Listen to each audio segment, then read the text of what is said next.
Aloha from Pukalani.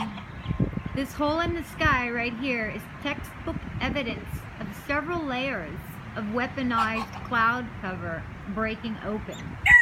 And you can see clearly that there is a bright blue sky behind there. That's the way the sky is supposed to be. I have vision to detect these artificial clouds. I'm trying to tell you right now from the bottom of my heart, everything that you see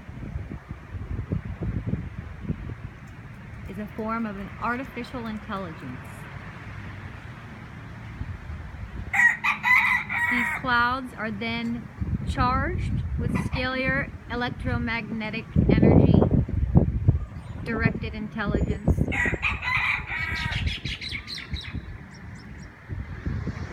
And they're able to boil these clouds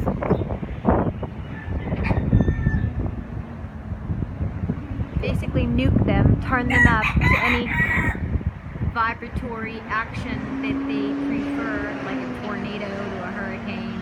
It's just like turning knobs. This is all excuse me, excuse me, all artificial.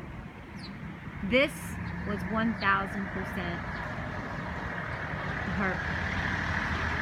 Hurricane Lane. 1,000 and million% was a hurricane.